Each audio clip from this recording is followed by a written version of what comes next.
Assalamu alaikum wa rahmatullahi wa barakatuhu.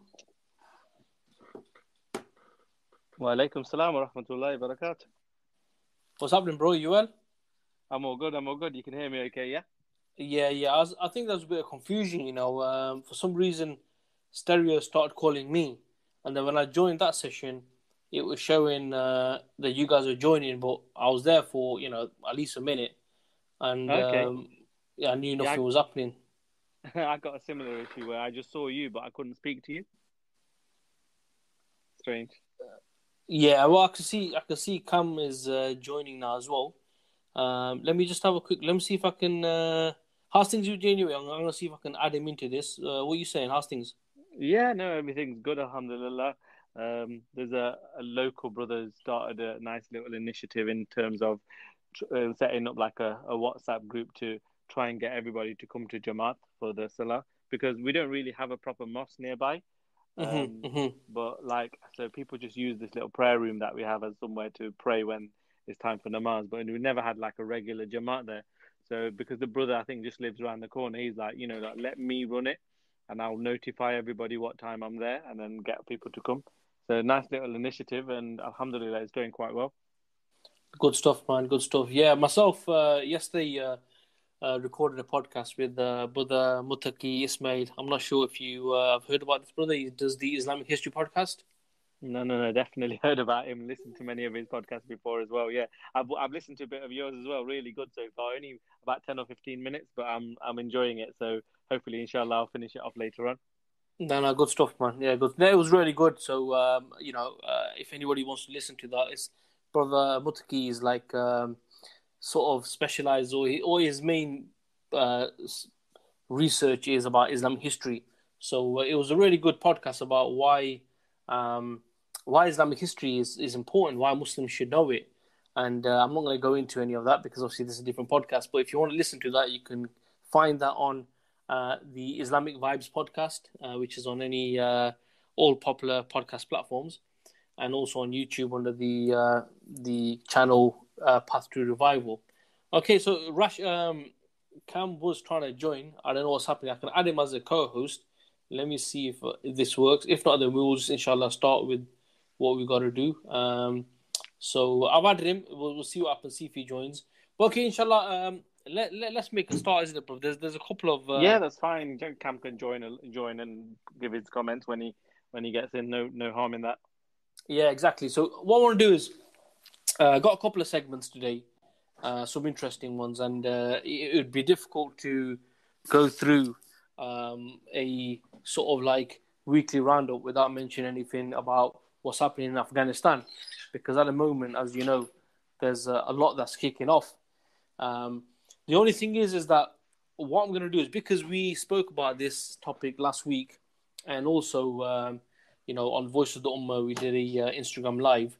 What I'm going to do is rather than going into the political side too much, because there's still events to unfold yet in regards to what sort of inclusive government are we going to see, and so on. What I wanted to speak about is the fact that, as you know, since this issue has occurred last week with the Taliban taking over the country, there's been sort of like a bit of mixed opinions within Muslims.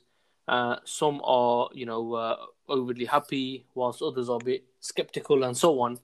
But I've noticed that the people, where if you speak to them and explain to them, politically other things are happening, people are a bit sensitive. They can get a bit emotional, and and I think that's because of the fact that maybe they are sort of like thirsty for Islamic rule or some sort of leaders, right? So what I want you to do today is have a discussion and get your thoughts, and the other guys when they wish to join, is what should we as Muslims within Afghanistan, or outside of Afghanistan, what should we expect from Taliban and their rule? For us to be, just say, sort of content. Just want to get your opinion on what. I know a lot of people are happy that they're there, but what are people actually expecting? What are people's expectations? What's your thoughts on that? No, it's a good question because what our thought should be, and again, my opinion is that what I thought should be is similar, regardless of which Islamic leadership it is. So we might be referring to Taliban right now, but Mm-hmm. our expectation should be that if, you know, and in whichever way, you know, we know that there's a correct way to come to Islamic leadership, and we understand that, you know, the Islamic leadership we seek is the one of the Prophet sallallahu alaihi wasallam. But So that's that doesn't mean that if someone comes about it another way, that we can't at least advise them that this is what you should be doing.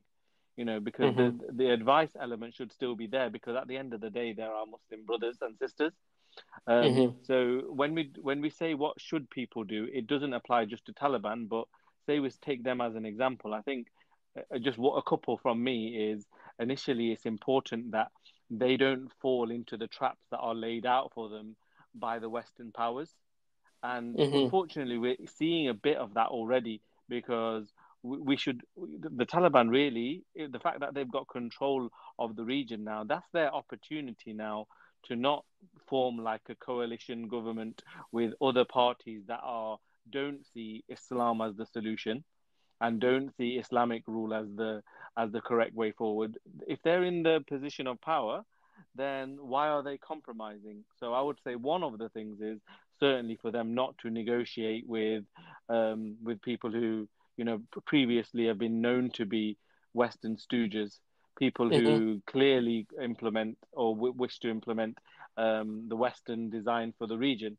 So I would say that's one thing. And the second thing is, and then obviously I think Cam and yourself can add as well. Sure. Another one from me is that from the point of view of they're originally, like we say, Taliban represent that they want to implement Islam. So when they want to implement Islam, they need to show that, not in a way where it's like represents or pleases the West, but in a way where it shows that this is the beauty of Islam being implemented in governance. That includes, you know, getting rid of ties with interest-bearing loans and all of these type of things. So it's important that they put forward rules and regulations that are in line with Islam. And at the moment, again, we might see some of it. We're not seeing any of that being discussed yet. So those are just a couple from me, first of all. Yeah, sure. Comes here. I mean, I can probably miss the question really. I'll mention the question, Cam. Then what I'll do is I think there's a common on question, and we can go to that. So can you hear us, Cam? Assalamu alaikum. Yeah, I can hear you. Walaikum salam. Yeah. So what the question was to Rash or to what we want to discuss is that what should be the expectations for people, whether they're in Afghanistan or externally, i.e. for Muslims. What expectations should we have of Taliban and Taliban rule? Because people are very emotional, especially if you tell them not everything seems as rosy as people think. But what is it that people are actually expecting from them, and what should they expect from them? What is the benchmark? But before you can answer that, I'm just gonna play this this comment or question.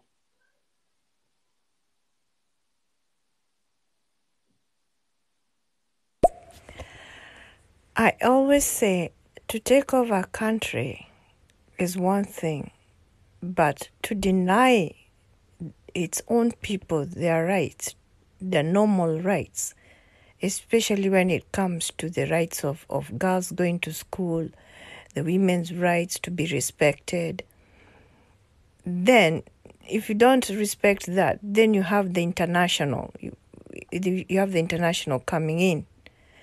But if you run a country and you respect those rights of the citizen, the humanity rights, it's just the humanity, the human race rights, then you have a chance to govern.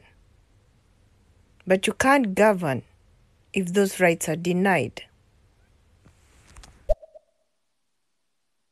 Okay, that's actually a really good comment. What I would say to that, and then you guys can add in pitching as well, is that in regards to the rights, from an Islamic point of view, it's the creator who decides what are the rights of people.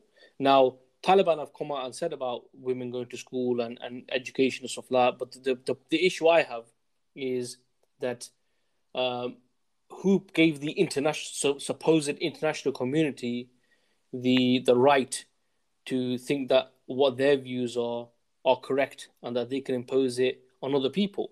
Maybe the Afghan people, their way of thinking, their culture is different.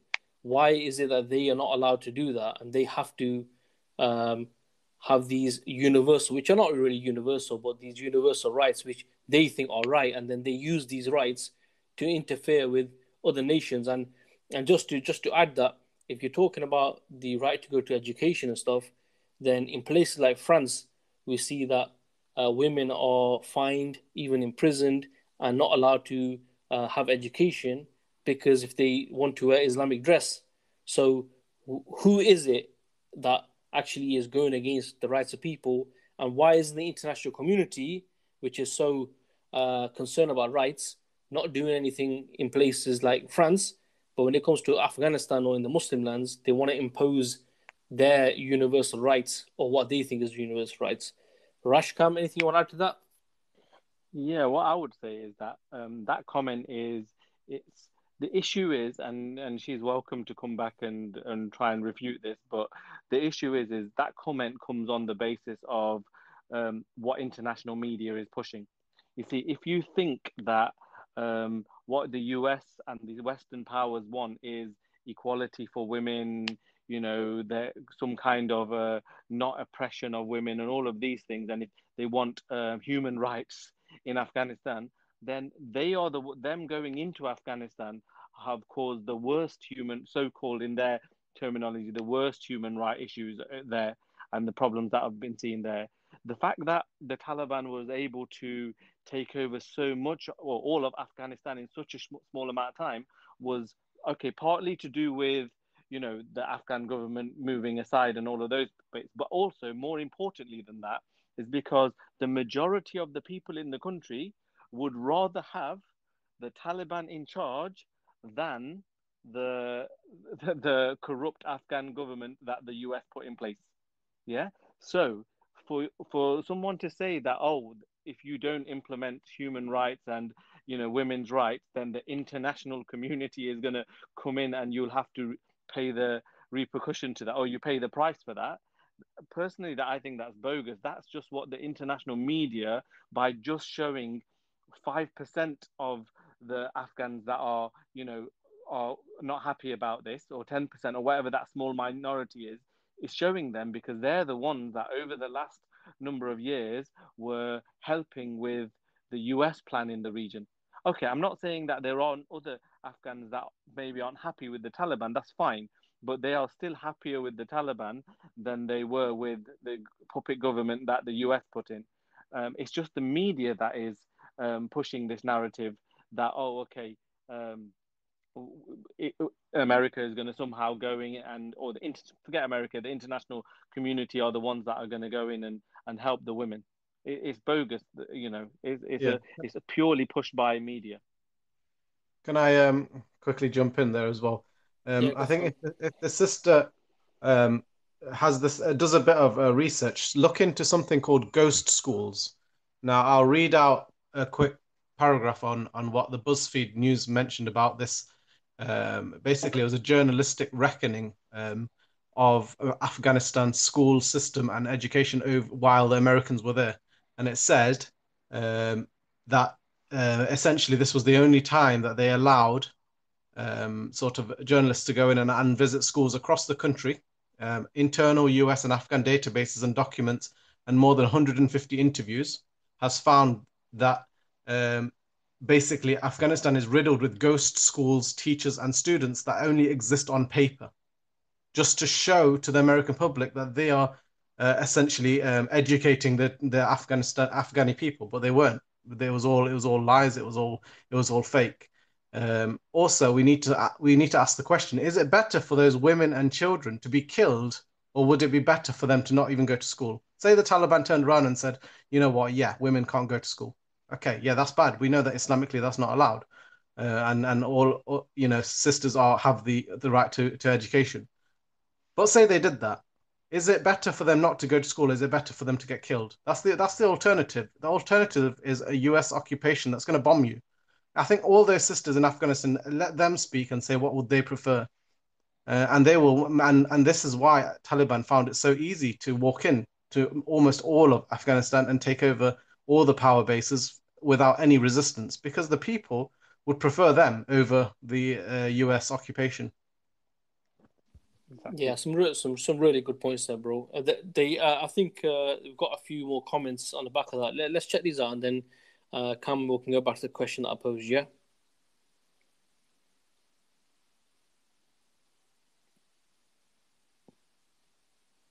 Come on. I mean, when I look first at the evacuation should have been basis first, the children, the mothers and the children. That should have been a priority first.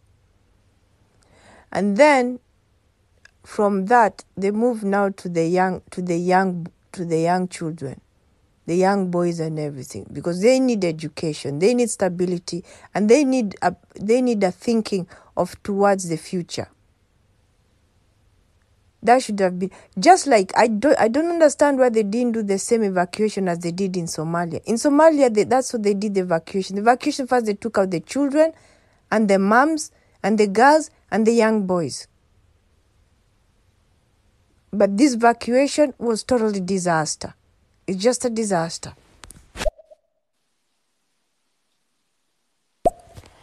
I think, dude, you've misunderstood me. What I'm saying, if they don't allow those things, that will be the main headline for the international to go back in. And it doesn't even have to be just only Afghanistan. It's everywhere, even in Africa, or not even Africa, just generally any third world country, or even some European countries here. If they don't honor that and their countries of interest, they will use that. It will headline that as a spearhead to get into that country. That's what I'm talking about. So that's why I'm saying it becomes hard. You can take over to govern a place, but if you don't have the children and the education for the girls, that becomes a problem, and training for the women, that becomes a spearhead. Yeah, I think I'd agree with that second point to the extent that you're right. This is something that the West will use, and they've been using, even if, like Brother Cam just mentioned, the fact that people weren't even going to these schools even when the Americans were there. So certainly, I agree with you that But to be fair, that criticism should be aimed at the Americans, not the Taliban or the Afghan. If the Americans were so concerned about women's rights, and they knew that if they leave, and if they leave in this sudden way, then this would happen. Their think tanks, their platforms, they've been saying it. Their analysts have been saying for a while, and their governments have been advised that if you leave, there's a chance within less than 30 days, and initially it was 30 to 90, and then others said, no, it could be less than a couple of weeks. If you leave and you leave this vacuum, then is no doubt that the Taliban will take over. And actually, we know this was part of their plan anyway, but let's just put their plan aside for a second.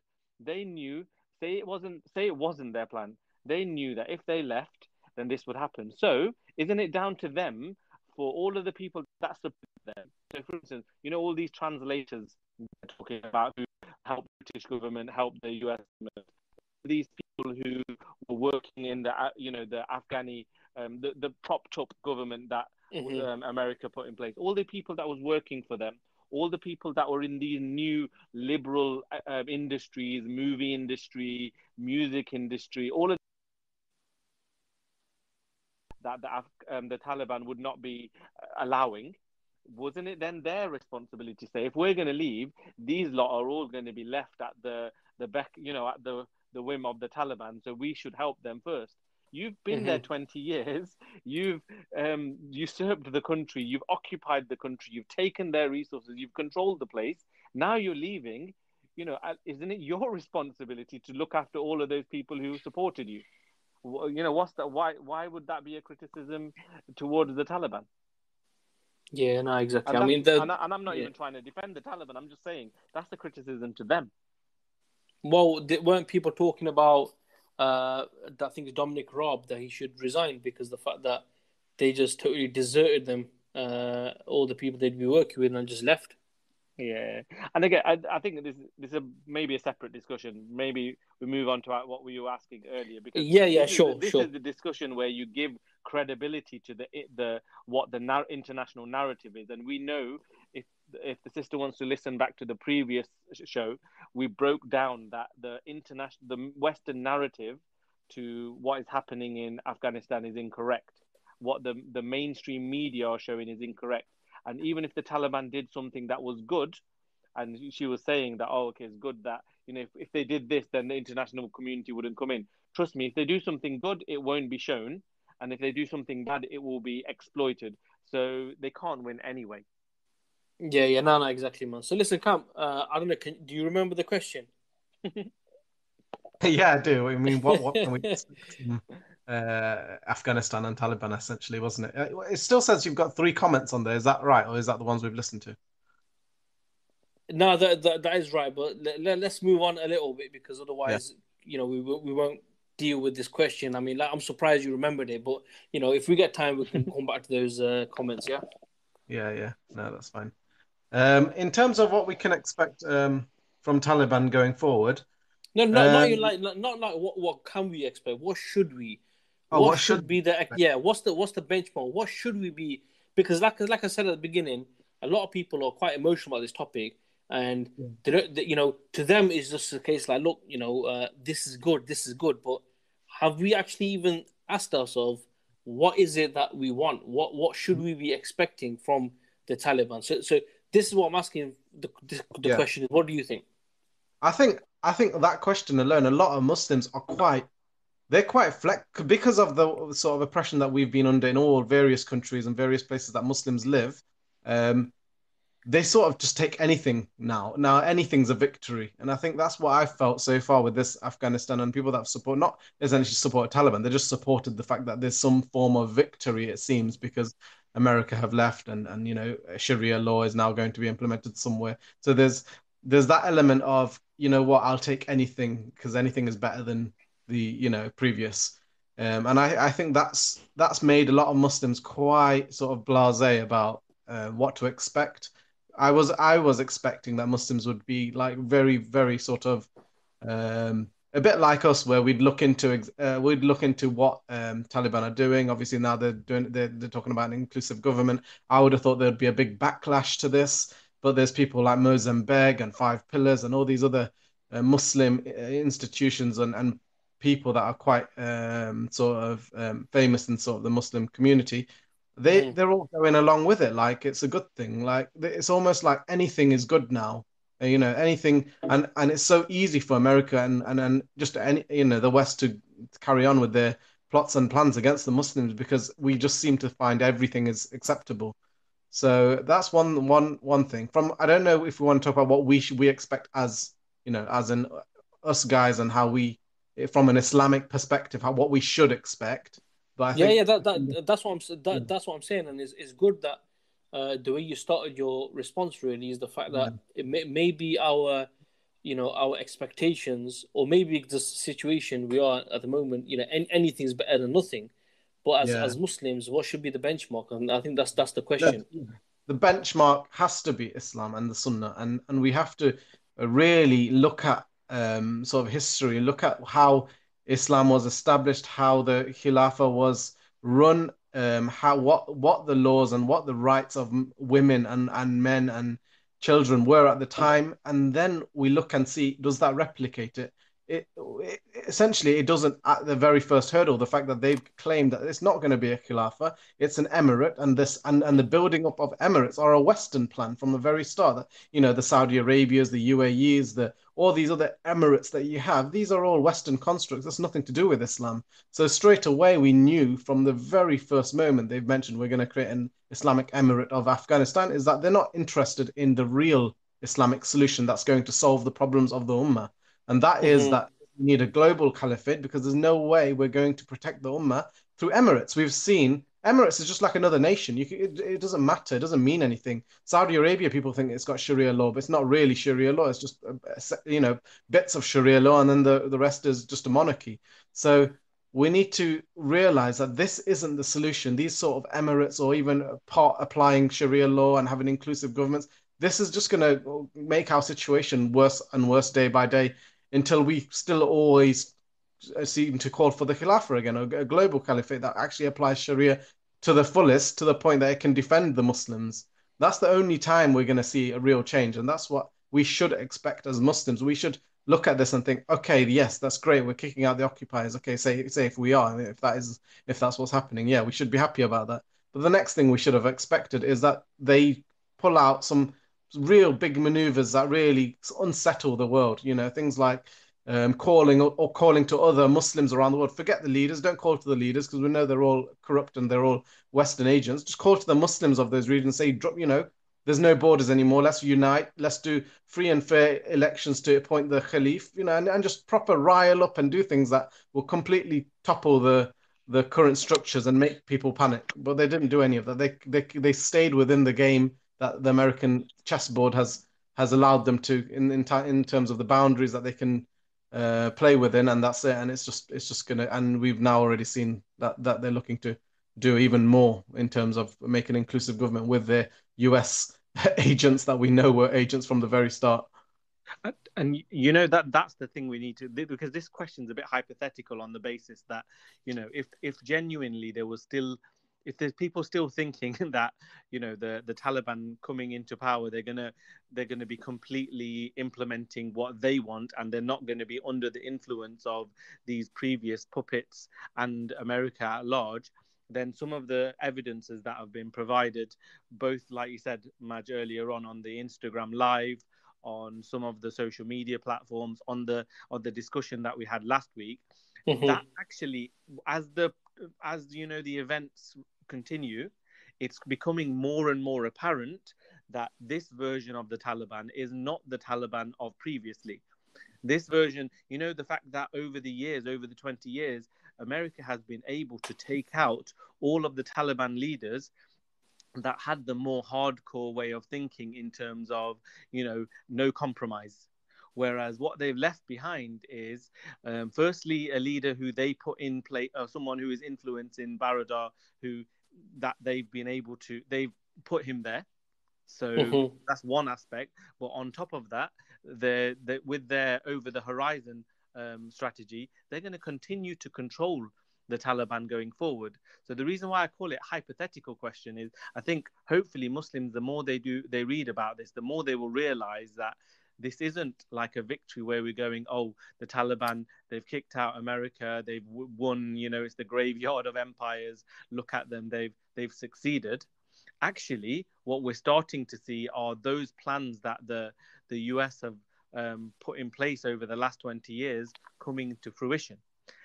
My only question, though, and this is to both of you really, is that the media is continuing, especially Blair came out recently and started criticizing the US for pulling out.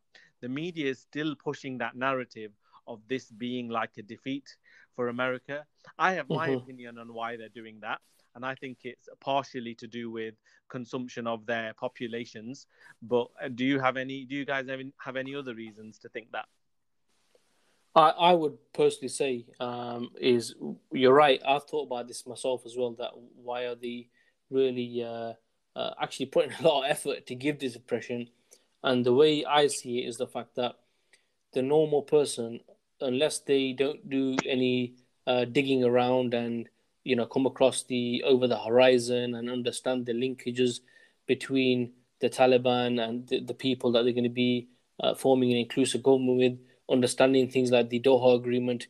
If you don't understand any of that, I think when you show the picture that the West lost there, what it shows is that basically they've left, they've been kicked out, and now the people that have come into power are totally independent of them, right?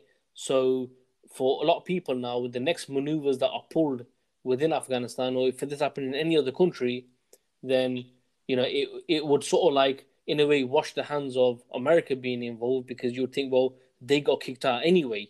You understand? That's what I would say, that I have an inclination towards that.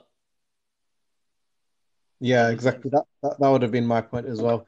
It's making it sound like America have washed their hands clean of Afghanistan, and now that anything that happens on the borders of Russia and China and any, even Mm. the smaller countries on the Muslim countries that border Russia, anything that spills over into those regions like Uzbekistan, Tajikistan, all those places, then are part of the problem of America leaving, and it Mm. shows that America being in a country is actually they are the policeman of the world and they do keep peace in the world. They're the peacemakers.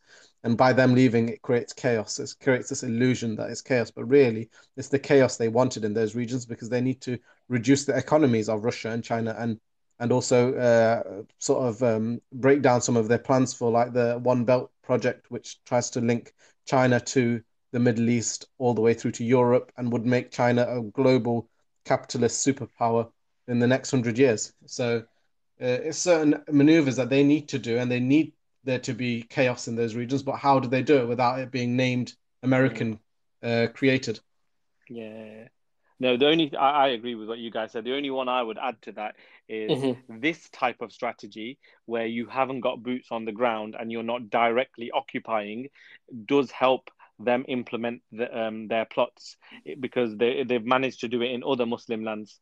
And I think they're applying that template to Afghanistan as well now. Because yes, it's certainly having people on the ground, having boots on the ground is very expensive as well. So this type of strategy where you can control using proxies, using organizations, NGOs, and all of this kind of approach is more, is it, firstly your public doesn't get war weary. They're not losing soldiers. They're not Mm-hmm. constantly, having to mourn the death of their soldiers.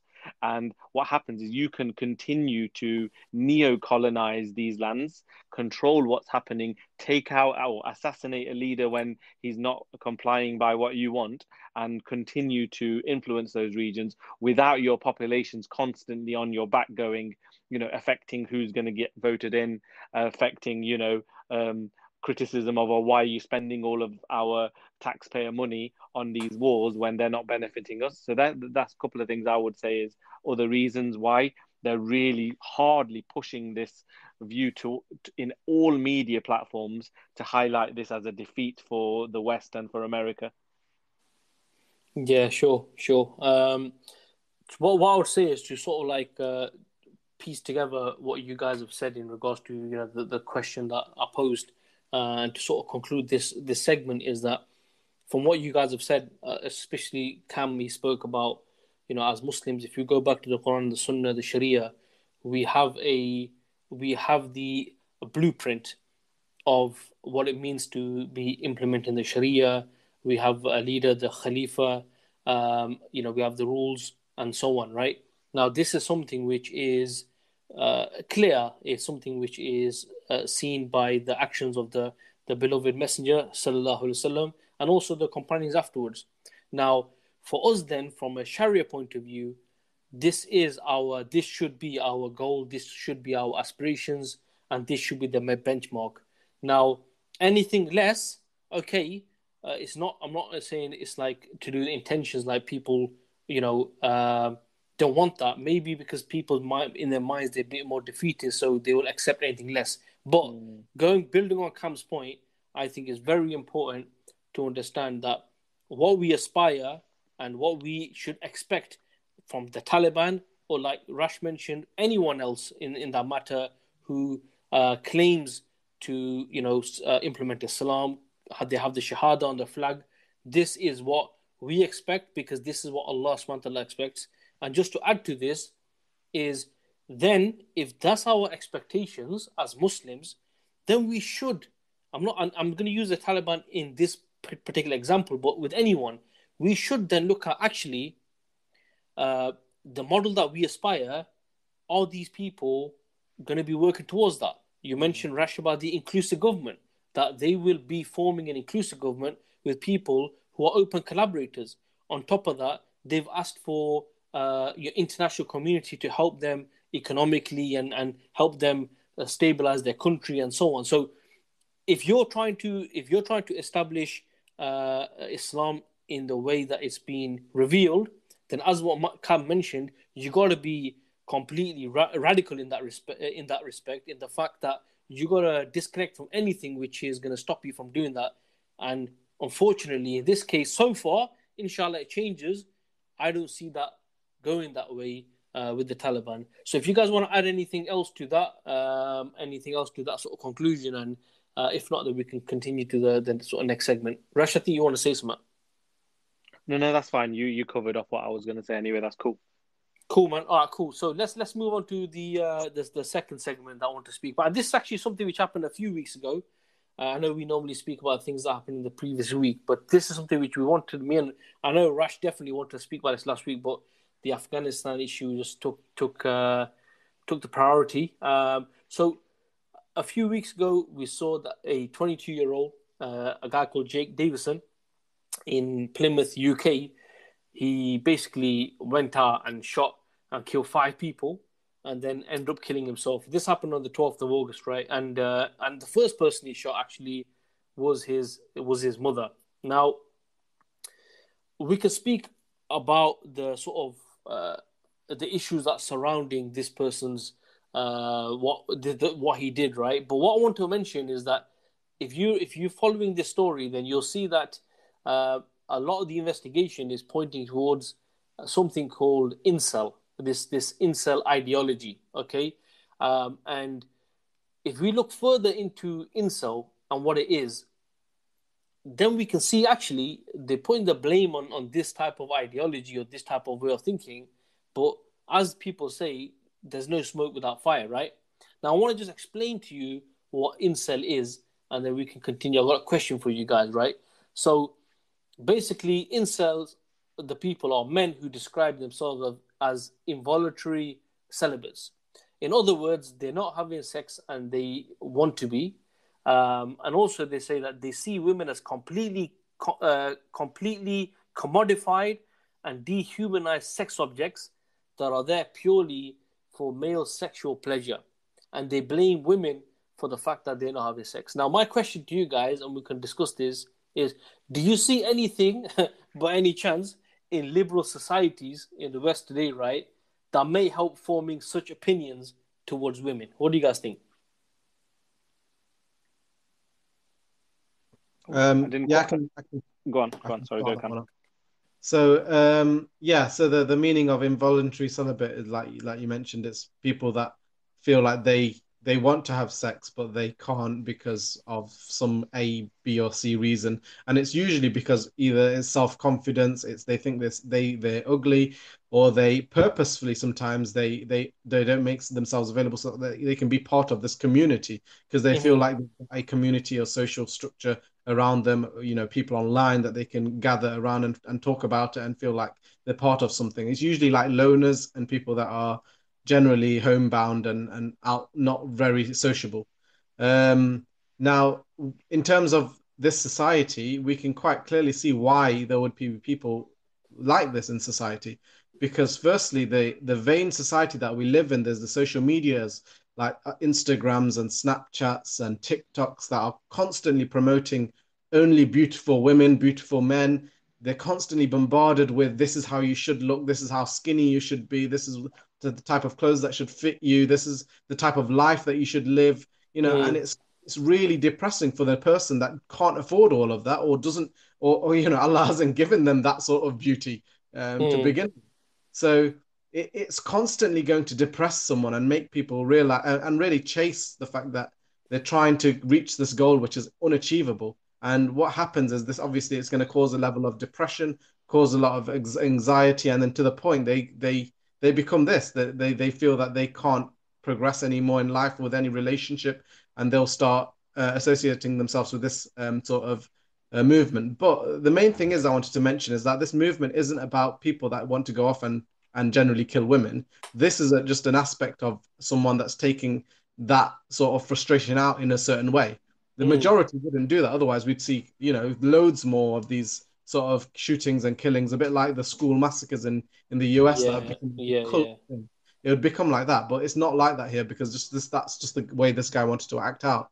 But Yeah, I believe definitely it's basically to do with the society that the media that tries to tell us how we should look, how we should basically how we should behave, what should we should look to aspire to, and even the role models that they give to us.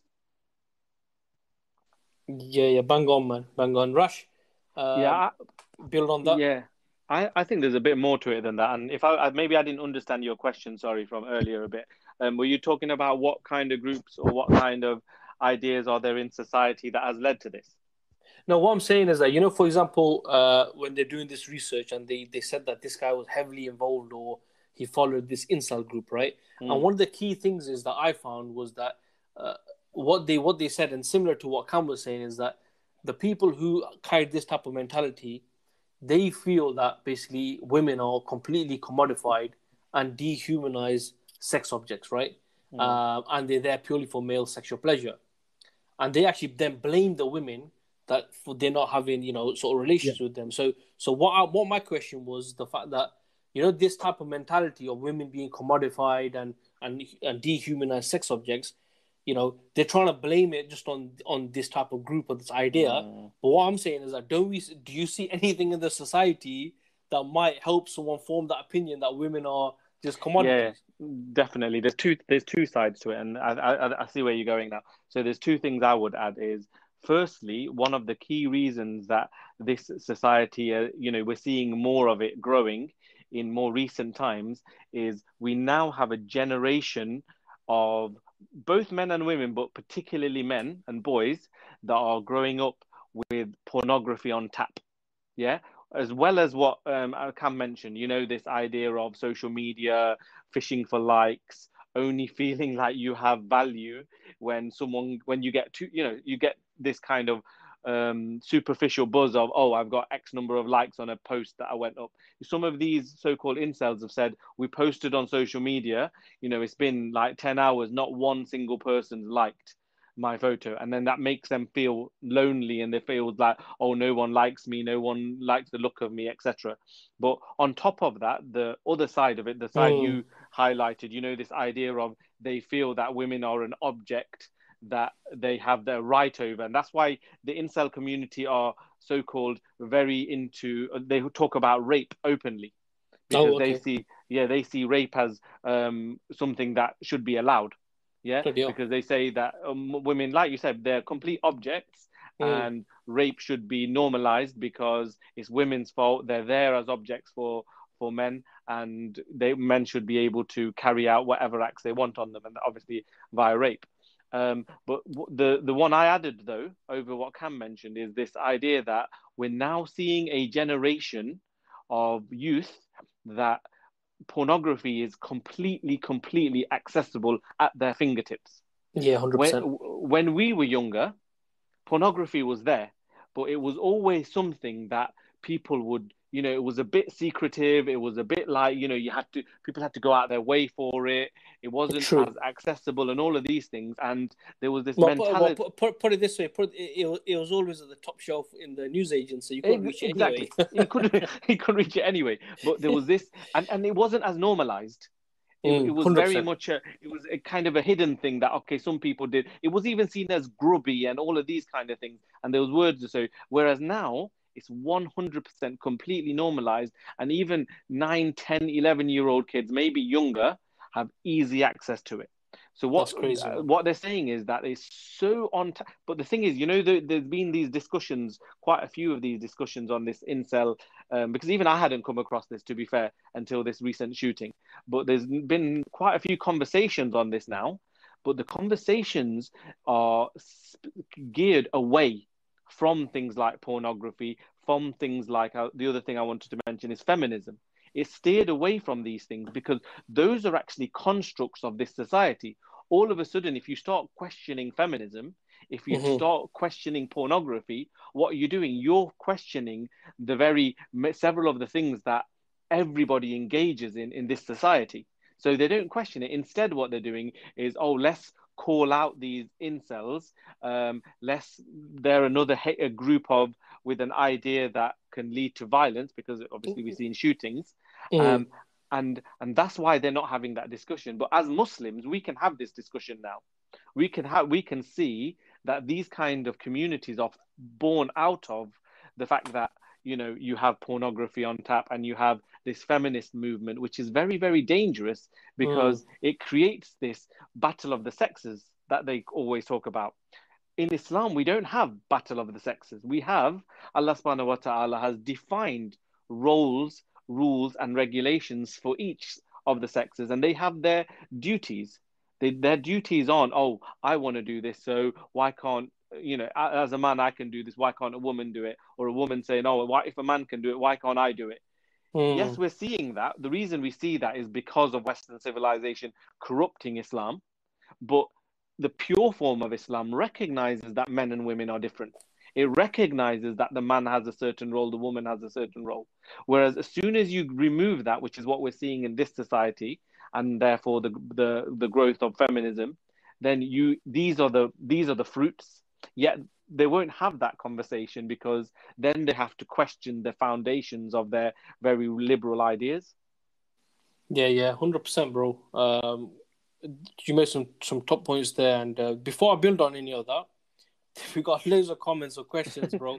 So play some of them and then see if they're relevant, and then we can discuss them. I'm going to be a bit selective here, but let's play a few and then we can discuss them, inshallah. Yeah. Wicked.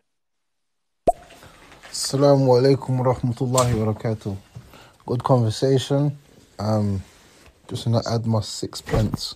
I don't do 2, I do 6. So 6 other voice notes will come. But my point is this. See, us as Muslims in the West, we look sometimes at what's going on in other countries and we feel like, you know, we have a big say in how they should be living and what they should be doing. When the end of it, if the people in that country, in the Davison says, we want to rule by the Sharia and we want to make it an Islamic state, every Muslim person in the world should say, Allahu Akbar, and may Allah bless them with it. And make dua that they're better than us. Because we're in a land of kufr. And we can't even tell our leaders anything. They're the worst of people. At least we know with them people, they pray 5 times a day, inshallah, bi'idhnillah. Yeah, I mean, top point, and so I'm sure you guys completely agree with what the brother said. So I want to play the next comment, unless you got something to say, Rash. No, I'll just say I would agree as well. The only tiny quick point I'll make is that if some of the plots that happen, political plots that are happening, are going to affect our ummah negatively, then we shouldn't be quiet. Even though we might be living in the West, where we can speak, we should speak. Otherwise, what will happen is those plots of the West against our brothers and sisters in those Muslim lands will never be exposed. Sometimes it's harder when you're there in the eye of the storm to see some of those plots. It's important for us from outside. And this is not us judging them. This is not us saying, do live like this, live like that. And that part of it, I completely agree with the brother. But to then remain silent and not expose some of the reasons that could put them in difficulty in future, that would be negligent. Cool. I mean, to be honest, I didn't get that from the brother's comment. I just thought it was more to do with the fact that supporting the people if they want the Sharia and stuff, and we should say Allahu Akbar and so on. So I didn't gauge that, but let's see anyway. There's another comment from the brother. You may be adding to it. Yeah, so what else is a little bit sad is that the media is pushing this agenda that these people are evil, they're marrying 13-year-olds. They've got their agenda. But us as Muslims, we know that if they're following the Quran and Sunnah, then they will never force or do anything that's incorrect. The people are happy. The people are still walking around living their lives. It's just the power shifted back to the Afghanis. And this democracy, this thing that the West wanted to push on them, they're not accepting it as people. And it's correct. Because the Muslim doesn't believe in democracy. We don't believe in that the laws of democracy is better than the laws of Allah subhanahu wa ta'ala. You know? And whoever believes that, it's in one of the nawaqid of Islam. One of the nullifiers of your Islam is that you believe that there's a law better than Allah's law. Takes you out the fold of Islam. Because the best laws are the laws of Allah subhanahu wa ta'ala. And you can see in all the Islamic states how safe it is and how people are living good lives. Not perfect, but good. 100%. Yeah, 100%, man. It's going to play a couple of more, yeah? We've got loads, but we're going to play just 2 more, then we'll continue, yeah? Hi everyone, my name is Abdullah Harim. I am over here in Afghanistan currently using my virtual proxy network powered by my... That's a troll. Okay, next one. That's bogus, man. Come on, you can put a better... Well, first of all, Afghanis don't sound like that. So, I don't know what you're on about, man. Let's play one last one, then we'll continue, yeah? Yeah, but Rachel, that's crazy because how do you rape somebody just because you see something in Instagram and the person you're seeing in Instagram is far out of your reach, and then you just open your door and you just rape the first woman, the first girl you see, or the first woman? That's crazy. That's absolutely crazy. That is just absolutely abnormal. Very abnormal. That's just absolutely, I can't even wrap my head around that. I cannot. This is just so bizarre. Absolutely bizarre. But thank you for clarifying that. I thought I got the wrong picture about it. I thought when I heard that, I thought it was about like a monk, like a Catholic monk. But thank you. That's been very informational to me to understand exactly what it is. Thank you. Yeah, I mean, I'm not really sure what to take from that. I'm not sure whether the sister was shocked by the reality of what you're explaining, Rash, or she was thinking, or she was saying that's not possible. I'm not sure. Yeah. If she needs just the clarity is that I wasn't. That it's just we're describing that community. We know it's completely wrong, and it is. She's right. It's shocking. But the issue is this community exists and it's quite significant. They're saying there's more than 100,000 people like this in America alone, in this so-called incel community. Yes, they don't all go out and do enact it violently, like Cam was saying earlier. Otherwise, we'd see many more violent attacks. But what they are saying is it's quite a new community. It's only been around for a few years and it's growing, and it's a reaction to the feminism, and there's a reaction to, like I was saying, and I won't repeat it all again, to this whole kind of toxic pornography industry and things that people have access to now. But thing is, Rash, what I would say as well is that, just to add to your point, is that you've got this group and these people thinking this way, but the over sexualization of women, of children, women being seen as commodities and just there for man's pleasure. This is something, to be honest with you, which runs through all aspects of society, from movies, from TV. It's quite mainstream. TV, it's not just pornography, is it? It's not just pornography. It's quite mainstream. That's what I'm saying. But I think they're trying to reduce that now in terms of, I say reduce it. What they're doing is they're objectifying men as well. So they make it equal. So before they were over objectifying women, but now to say, oh, okay, you know what, it has to be equal. So let's objectify men as well. So just kind of balance the playbook a little bit. So it's just crazy, really. Yeah, but I mean, I think it's one of those things that, yes, this guy's gone and he's done what he had to, and what he was saying from his point of view. He was saying there's nothing left for me in life. I don't have the willpower to do anything. And what we see is that there is this trend that's being set where people. But Madge, where I so again, only because I would have agreed with you until I was doing some more listening and reading. So there was this woman that came up on the BBC morning show or something, and she'd kind of infiltrated as a journalist. She infiltrated this incel community, and she went on all of their forums and just tried to talk to them and all of this kind of stuff. Yeah, and what she was saying is when it got found out, not all of the white men, predominantly, she was saying, that were in this, not all of them were loners and ones that were complete social outcasts. Some of them were even found to be successful businessmen who, were doing quite well in life, but because maybe it might not have been that attractive or whatever, they were struggling to get with someone of the opposite sex, and they saw women as being the problem. So even though they weren't social outcasts, they still subscribed to this community because they felt women were the ones to blame for them not getting some, basically. But no, that's cool. That's cool, Rashan. Totally 100% agree with you there. But what I'm saying this issue is, I've moved away from incel. I'm just saying that what we have a society where there's so much superficiality, if that's even the right way of saying somewhere, where there are people who dictate how people should look, what they should wear, how they should speak, and the problem is that now when you have a society like this where basically people are craving that attention on social media, the youngsters, how they should look, and all this plastic surgery and all this stuff that they have to do themselves just to look like a particular image. This is something really which is the people, like Cam said at the beginning, some people might be able to get to that stage and then they idolize, but the majority of people, they don't have the wealth, or they don't have those attributes that Allah SWT has given them to fit that model, right? Whether it's to do with a bit chubby or whatever. But what I'm saying is, think about how much depression and anxiety and how much sadness create in people.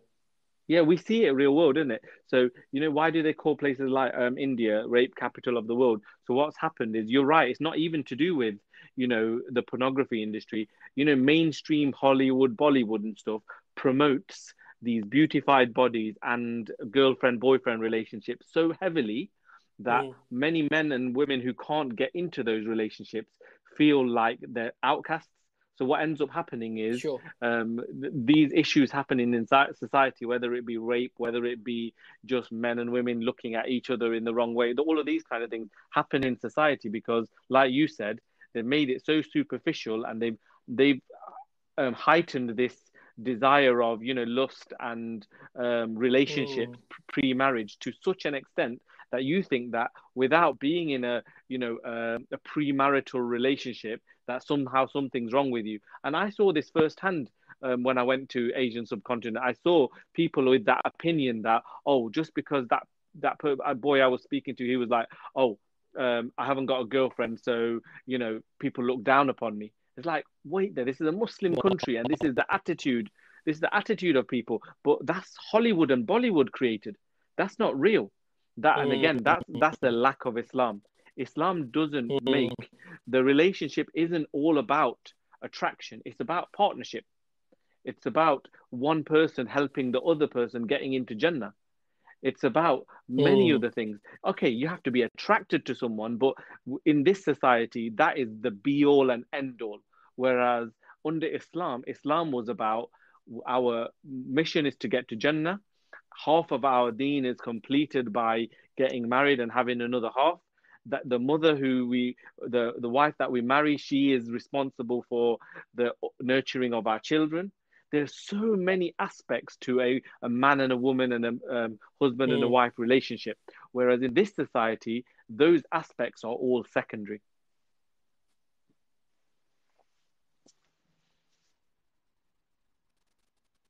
Still there? Yeah. No, 100%, bro. No, I totally agree.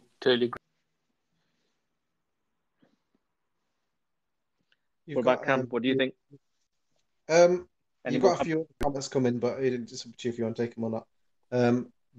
Yeah, my point was really just going to be look at the ideology that we're all living under at the moment. It's capitalism. So capitalism is whatever makes them money, they will use that. So when they found that if you plaster a half-naked woman on a toothpaste packaging, it sells more toothpaste, then they'll sell, they'll objectify the woman on a toothpaste, whether it's on cars, whether it's on toothpaste, whether it's on any product. Capitalism realized that that's what's selling it, is because it's evoking the emotion of a man, of their hormones, and making them hyperactive, and then subconsciously purchasing those products, right? So capitalism doesn't care. It's a ruthless ideology. It doesn't care that in the long run this is going to cause a major problem for their society. It sells the most products, so that's what's important about it. And I think the other point I was going to make, which it's skipped my mind now, so I'll come back to it when I remember it. But you might want to play. I think there's been a few different other people as well that commented, so you might want to. Yeah. First of all, I want to check if you guys can actually hear me. Yeah, we can hear you. All right, yeah, cool. So listen, let me play a couple of these, and then we can maybe address them and probably bring this to some sort of a close. Yeah. Right. Let's go for this. Hi guys, really interesting show. I've got to go and do another one in a minute, but you don't know me, I don't know you. But I'm actually doing a podcast on intercultural relationships, and I wonder if any of you would. We can do it on stereo. We can talk on stereo, of course. Before, I'd love to dispel some myths, for particularly white Western people, about the Muslim faith and appearances and stuff.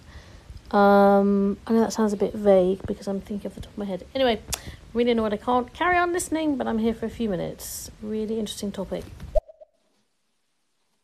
Okay, yeah, I'm sure we'll have a chat, Anna Toodles, I'll have a chat with the guys, and I'm sure someone can contact you if these guys are up for it. One more comment, guys, I'm going to play.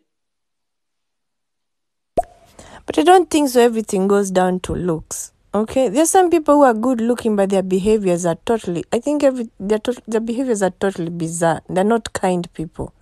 So I think it goes individually with yourself, your character, and your charisma. If you have good character, you'll have charisma, and you have good character, you have charisma, and charisma will attract another charisma in the same wave, the same radio wave as yourself. So I think generally those people have a problem with their behavior, right? And if your behavior is not attractive, it will lead you to be a loner. You know, if your behavior is not attractive. Okay, yeah. Rash, as you're the one with the most amount of charisma in this group of people speaking, I'll let you address that. I'll let you address that one. No. I think I completely understand. She's talking about normal human behavior, and I completely agree with her, because normal human behavior is that it's not all about looks. You know, sometimes you see people say, you know, it's about humor. Someone has to make me laugh, and, you know, relationships and all of these things. We're not going to go into that, but clearly it's not always about looks. But I think the point we were trying to make earlier is very much to do with the fact that the society we're living today, especially this last few years of COVID and things, people have been very isolated. And in general, being a social media driven generation, that social interaction certainly has reduced. So this charisma we speak about, this, you know, being good at having a personality that some speaks about, this incel community, many of the people that subscribe to that are almost like, you know, some, not all of them. That's why I gave an example earlier that didn't apply this way, but some of them are social outcasts who struggle to interact with people, who may have low charisma and so-called limited personality, but that's why they're struggling.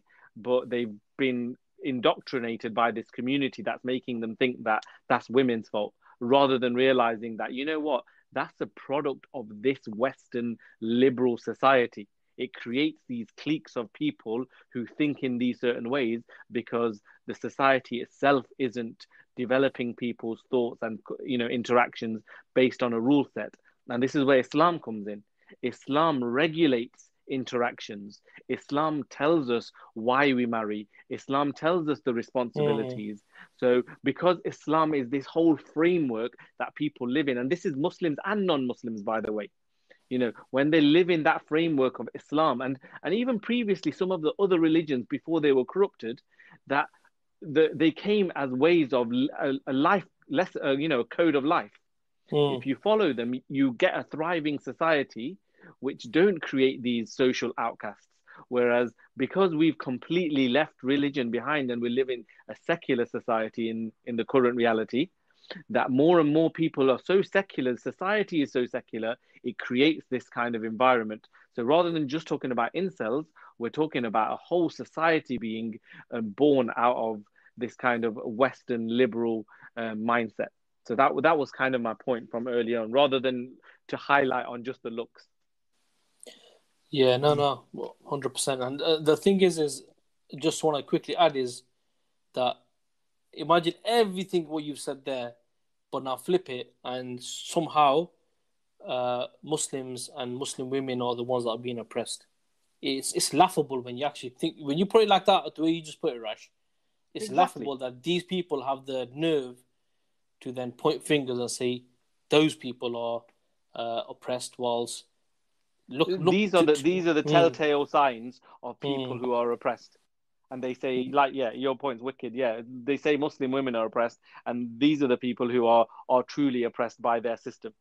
Subhanallah, man. And this is why the world needs Islam, bro. 100%. Cool, there man. One more comment? There's not one more comment. There's loads of comments, but we're not going to play any now. I think what we're going to do is we're going to sort of like going to get your final thoughts. I mean, JK's just jumped in. I don't know if he just wants to feel like he's done something collective today. Allahu alam. But if Cam wants to mention something, and I'll give JK the chance as well, just to leave their thoughts, and we'll call it an end to that. So yeah, Cam, JK, if you want to give your final thoughts. No, I think it's been covered, to be honest. No, cool. Let's leave it with JK to give the final point. Brother Shaz has put a comment as well, so maybe JK, then Shaz, maybe. Yeah, sure. Yeah, JK, what are you saying, bro? What are you saying, bro? Sorry. Yeah. Firstly, apologies. Yeah, I was driving, so I did get a chance to listen to most of what you guys have been saying. It's very, very interesting. Can't kind of I agree with most of what you guys have said, and we've had some interesting comments as well, which is really good. I think the only thing, just talking about this topic, building on what Rash was speaking about, that when it comes to this kind of hypersexualized society that we live in, this Instagram society, I think one of the things that what comes out really well and demonstrates really well is that under this system of capitalism, under secularism, it's the material value that dominates. What I mean by that is most people, the way they live is to kind of seek and satisfy their material value. So anything and everything they do is about literally satisfying their whims and desires. And it's really interesting, and it's not just interesting, it's the truth that Allah subhanahu wa ta'ala says, there are people who worship their whims and desires. So you may say that we live in an atheistic society, but actually these people worship their desires. They may be atheists and not believe in Allah, but they've ended up at the lowest of the low in worshipping their own desires and fulfilling every single desire that they have. And that's why you get such kind of depraved things that happen in this society. And it kind of takes you back to the Jahiliyyah before Islam. You had very kind of depraved kind of acts that would happen, and the relationships that would happen, that makes you question, how bad it's really got when you can compare it back to this. And I think when you look at Islam is that balanced way of life where we recognize the material value, but we also recognize there's also other values, the spiritual value, the humanitarian value, and Islam regulates all of that. So Allah didn't say that we can't have, marry women, but actually there's a way to marry women. There's a system. It's not about just finding anyone and sleeping around and this Tinder generation you have. So really, just adding to kind of what you guys have said, you kind of mentioned most of it, but it does, for me, even though it's kind of disgusting, it really does highlight the depravity and kind of disgusting element of capitalism in its kind of the fruits of capitalism, you could call it. Yeah, sure. Capitalism stroke liberalism, Exactly. Just to add to that. I'm just going to play one last comment. These comments are coming in thick and fast, which is good, but I'm going to apologize for not having to play them all. Let's see what this comment is going to say. Yeah, bro, you're right. Islam is the best, better than the West. So I think say Islam is the best, better than the rest. So I think we've got some like a lyrical rapper on there or something. But no, Jazakallah khair for everyone's comments. And yeah, guys, listen, you know what? We've got loads of comments, but I'm going to have to apologize that we can't play them all because we've sort of gone over an hour. Normally we keep the show that long. And I've taken everyone's final comments. So what I will say is that we do these regularly, weekly. So, be free to, join us and contribute to the discussion. Also, these podcasts will be uploaded to the Islamic Vibes podcast channel, and also to YouTube, to the Path to Revival channel. So yeah, check it out, share it if you find it beneficial, and so on. So yeah, first of all, Jazakallah khair to my panel. For like they say, better late than never. So for JK, that final point made up for it. And definitely. Yeah, definitely, man. And thanks to everyone who participated with the comments and questions. And to be honest with you, we still got 9+ comments, but we just couldn't play them all and try to keep a flow to the message that we were trying to convey today. So, guys, big up, Jazakallah khair, and hopefully on to the next one, inshallah. Assalamu alaikum. Alaikum salam. Assalamu alaikum. Assalamu alaikum wa rahmatullahi wa barakatuhu.